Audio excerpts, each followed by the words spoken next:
2026년 5월 9일 한국 부동산 시장에 정말 중요한 날짜가 하나 다가오고 있습니다.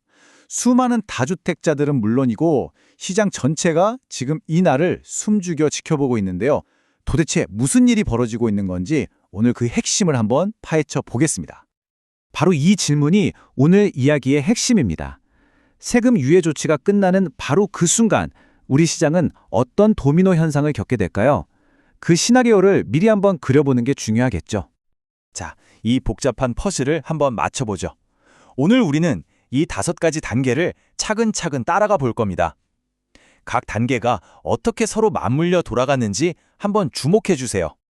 현재 다주택자에게 매기는 아주 무거운 세금이 있는데요. 이걸 잠시 멈춰둔 유예 조치가 2026년 5월 9일에 끝나게 됩니다. 근데 문제는 정부가 앞으로 어떻게 할 건지 뚜렷한 입장을 내놓지 않고 있다는 거예요.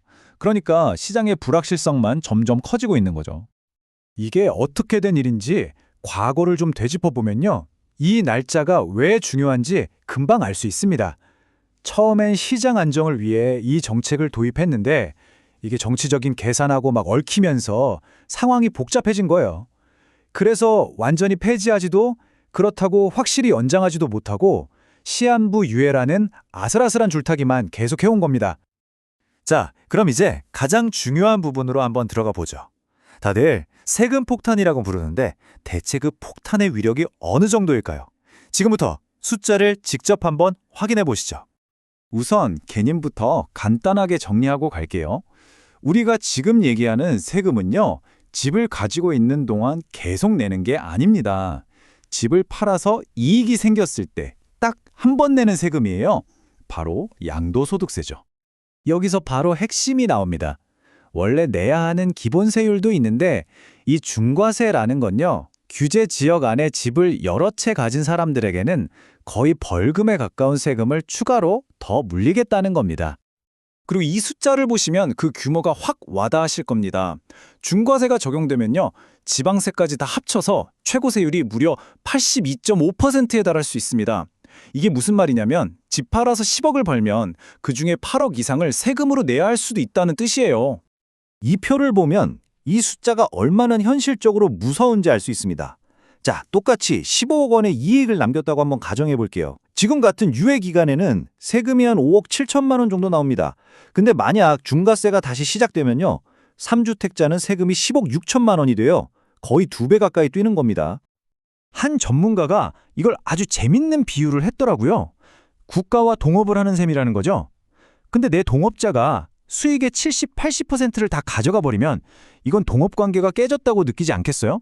결국 세금을 내기 싫어지는 조세 저항으로 이어진다는 겁니다. 자, 그럼 이제 입장을 한번 바꿔서 생각해 볼까요? 만약 여러분이 이렇게 어마어마한 세금을 내야 하는 집주인이라면 과연 어떤 선택을 하시겠습니까?